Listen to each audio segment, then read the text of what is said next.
How many lives are wasted chasing a version of success that was never ours to begin with? This is where the crisis begins, not in failure, but in the terrifying silence of a life unlived. The soul does not cry out when we fall, it cries when we stagnate, when we conform, when we vanish into others' plans. This script is a map, not to external success, but to a brutal, beautiful journey inward, where pain becomes a teacher. If you've ever felt lost, unfulfilled, or like something essential is missing, this message was always meant to find you. The path to your true self is not paved with clarity. It's carved through confusion, chaos, and courageous confrontation with your own soul. We live in a world that glorifies direction, but rarely teaches us how to question the compass we were handed. Beneath the surface of routine lies a quiet ache, the sense that something vital has been left unexplored or unseen. Many follow a path not because it's right, but because it's visible, approved, and applauded by the masses. But what is applause worth if your soul is starving in silence? The pain begins subtly, exhaustion without cause, anxiety without trigger, numbness where joy once lived. We try to fill this void with distractions, work, noise, perfectionism, achievement, anything but reflection. We become skilled at ignoring the ache, disguising confusion as ambition, masking disconnection as success. And the more we silence the soul, the louder the crisis becomes, until it breaks through in the form of despair. This is not failure. This is the invitation, disguised as pain, wrapped in darkness, but sacred in purpose. The real journey does not begin on a mountaintop, but in a valley where we question everything we once believed. Most people never realize they are wearing a mask until the weight of pretending becomes unbearable and suffocates their inner peace. The false self thrives on approval, applause, and alignment with collective norms that often have nothing to do with your soul. You might look successful to others, but inside, you feel like an imposter in your own story, a stranger to your dreams. Real suffering begins not with external loss, but with internal dissonance, when your values and actions speak entirely different languages. We say yes to things we secretly resent, agree to roles that bury our spirit, and fear disappointing others more than ourselves. This is the disease of the soul, living outwardly polished but inwardly paralyzed, fearing the fallout of becoming who we truly are. Every illusion we cling to, status, image, security, is a wall we build against the raw truth we're terrified to face. But truth doesn't disappear when ignored. It waits, quietly, like a seed pressing against the cracks in your carefully curated identity. Eventually, life creates a rupture, a loss, a betrayal, an emptiness, something that breaks the illusion and exposes what's been hiding underneath. It is in this collapse, this holy undoing, that we finally stop performing and start listening to the voice we once buried. This voice is quiet, often drowned by noise, but persistent. It asks not for perfection, but for honesty and courage. The first act of rebellion is not loud. It is simply admitting, this path is not mine, and I am done pretending. But leaving the false path doesn't guarantee immediate clarity. It only guarantees confrontation with everything we tried to avoid by following it. There will be fear, because forging a new path requires letting go of certainty, validation, and the comfort of the crowd. Yet what waits on the other side is not chaos, but freedom, the freedom to build something real, even if it begins with nothing. Pain is not the enemy. It is the evidence that your soul is trying to come alive again. The world taught you to numb your pain, but healing begins the moment you choose to feel it fully without flinching. This is where growth happens, not in chasing ideals, but in standing still long enough to hear what your wounds are trying to teach. Let go of the need to explain your shift. Transformation doesn't need permission, only commitment to truth. You were not born to walk a path of comfort. You were born to awaken, even if that awakening shatters everything you thought you knew. Suffering strips away what is false, not to destroy you, but to deliver you back to something sacred and undeniable. The breakdown you fear is the breakthrough your soul has been begging for beneath years of silence and suppression. You cannot heal what you keep hiding, Only by naming your pain can you begin to disarm its power over your life. True healing begins when you stop asking, "What's wrong with me?" and start asking, "What truth am I afraid to see?" The truth is never the enemy. It is the invitation to return to the center of who you were before fear rewrote your story. Every breakdown carries a secret message. You are not lost. You are being rerouted to a deeper, more honest version of yourself. That honesty may cost you relationships, status, even identity. But what it gives you is the only thing worth keeping: your soul.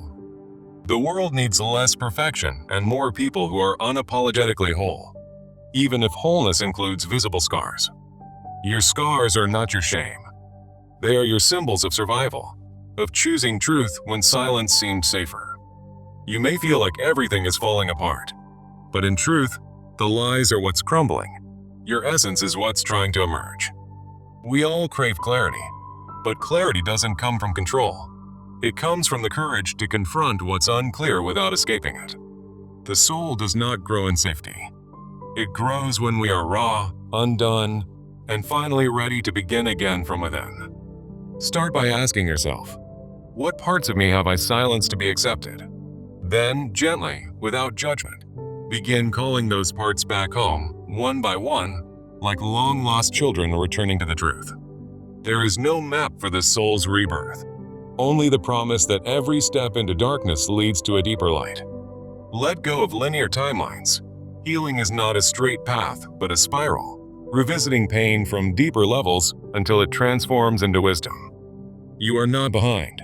You are simply becoming. And becoming cannot be rushed without compromising what makes it sacred. There is no shame in unraveling. It is the only way we can be reformed into something more whole, more alive, more true. As you unlearn the false self, remember this. The path may be unclear, but your inner compass was never broken. It simply needed silence, space, and the bravery to listen again without distraction or demand. You were taught to seek answers outside yourself, but the real answers have always been waiting in the sacred silence within. Stop chasing approval and start honoring alignment, even if that alignment takes you away from the crowd and into the wilderness. The wilderness is not punishment. It is preparation, a place where the noise fades and your real voice returns. You cannot find your own rhythm while dancing to someone else's music. Reclaim your tempo. Reclaim your truth. Reclaim your life. The world doesn't need another copy. It needs the original soul you were too afraid to unveil. Your courage will inspire others, not because you are perfect, but because you dared to be authentic in a world built on illusion. This authenticity begins not with grand declarations, but with quiet acts of integrity, choosing truth over comfort, even when no one applauds. The clear path is tempting, but clarity built on conformity will never lead to a fulfilled soul. Risk the unknown. Risk the silence. Risk the inner work that promises transformation, even if it first feels like breaking. This is the sacred paradox. Your greatest strength lies in your willingness to face your most painful truths. You cannot skip the discomfort and still arrive at authenticity. It is forged in fire, not in ease. The path you are called to walk will often be unclear, not because it's wrong, but because it's real. Real paths are not paved. They are created, one step at a time, through trial, failure, and unwavering trust in your becoming. Every brave choice to walk your truth carves a new road where there once was only fear. The path was never supposed to be clear. It was supposed to be yours. And only by walking it will you discover who you were always meant to become beneath the noise of who you were told to be. Stop looking for signs. Become the sign that courage is possible, healing is real, and your truth is enough. The moment you stop seeking direction and start trusting your inner alignment, you begin to walk in divine partnership with life itself. That is where the real journey begins, not on someone else's path, but on the sacred soil of your own becoming. Now that you've stepped away from the path that never belonged to you, the question becomes, what do you build instead? Rebuilding begins not with answers, but with awareness of your values, your voice, and the vision buried beneath the rubble. The pieces of your soul weren't lost. They were only scattered beneath roles you thought you had to play to be worthy. This is the moment to gather those pieces with tenderness, not haste, and begin again, not with pressure, but with presence. Do not rush to find your purpose. Instead, slow down enough to remember who you are when no one is watching. True direction is not something you find. It's something you align with, when your outer life begins reflecting your inner convictions. Let the rebuilding be slow, sacred, and sincere, a labor of love, not a race to redemption. The life you truly desire won't be found by following steps. It will be born through staying honest with your soul's whispers. Start small. One boundary honored, one truth spoken, one moment of presence where you used to run or hide. Wholeness isn't found in grand gestures. It's reclaimed in everyday decisions to live from integrity, not impression. You don't need to prove your worth through hustle. Your worth is inherent, and your value is not tied to productivity. Stop trying to be impressive.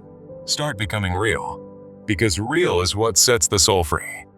Each time you silence the inner critic and listen to the inner compass, you come closer to the path meant for you. Build your life on what lasts, peace, connection, courage, not on what fades, like image, validation, and external praise. This new path may feel unfamiliar, but unfamiliar doesn't mean wrong. It means sacred, personal, and worth protecting. Just because it hasn't been done before doesn't mean it isn't meant to be done by you. Trust your uniqueness. It's not a flaw, but a fingerprint of the divine etched into your being. The more you trust your instincts, the more the world around you begins to realign with who you truly are. You are not too much. You are simply too real for a world that's still waking up to its own authenticity. Your truth may unsettle others, but that's only because it shines light on where they've settled for less than real. Keep walking. Keep listening. Keep becoming, even when no one claps, even when no one sees, even when you doubt. Faith isn't knowing the whole path. It's trusting the next step, even when it feels like walking through fog. And trust doesn't mean never being afraid. It means choosing your truth even while trembling. Let each act of courage be a brick in the foundation of the life your soul has been aching to live. Do not compare your journey to others. They are not building what you're here to build, and their pace is not your truth. The more you return to your essence, the less approval you'll need and the more inner peace you'll carry. Let go of the fantasy that healing means everything is perfect. Healing means you are no longer enslaved by what broke you. The path you are forging is not linear. It curves, climbs, dips, and challenges. But it always leads back to authenticity. In the stillness of solitude, your soul reveals blueprints for a life that no one else can design but you. And in that quiet, you learn that alignment feels better than achievement, and peace is more powerful than praise. Don't chase the world. Build a world within you so strong that the external can no longer define your worth. The foundation of your new life must be built on self-honesty, or it will crumble again under the weight of pretending. Give yourself permission to change direction. Pivoting is not failure. It is faith in motion. A fulfilled life is not made of milestones. It is made of moments where you refuse to betray your truth. Say no when your soul says no, even if your mind says yes out of fear or habit. You are not here to be everything to everyone. You are here to be deeply, unapologetically yourself. That means disappointing some people, confusing others, and maybe even walking alone for a while, but never walking against your truth. The loneliness of alignment is better than the company of compromise. And eventually, alignment attracts people who don't just like your path. They walk beside you because they share your values. These are your true people, not those who tolerate your growth, but those who cheer for your becoming. Let go of who you were told to be. There is no legacy in imitation, only an embodiment. Embodiment means your values don't just live in your mind. They live in your actions, your tone, your relationships, your choices. Rebuilding your life this way requires deep patience, because truth doesn't grow in noise. It flourishes in stillness. Be gentle with your becoming. You are not behind, you are deepening. You are not broken. You are breaking through illusions you no longer need to carry. Your old path was never wrong. It was simply a detour that brought you closer to your own awakening. Bless the detour, and bless yourself for being brave enough to leave it. No one can walk your path for you, but that is the power of it. It's yours. And when you begin to walk it, even trembling, the ground beneath you rises to meet your feet. That is divine alignment, when your inner yes matches the steps you take, and peace flows like breath. No map exists for your becoming, but your soul remembers the way, if you're willing to listen long enough. There will be days when clarity fades again, but that does not mean you've lost your way. It only means the soul is asking you to go deeper, slower, more honestly into the next layer of truth. Do not fear the darkness. It is not your enemy, but the womb of your next transformation. All rebirths begin in the dark, just like seeds, stars, and sacred truths. You do not need to be fearless. You only need to be willing to take the next step without betraying yourself. And with each brave step, you prove to your soul that it is safe to rise. That's when life shifts, not because you control it, but because you've aligned yourself with something deeper than logic. The real path is not clear because it hasn't been walked. It is clear only once you begin walking it in trust. And when you do, you will discover that the most sacred journey of all is becoming who you truly are.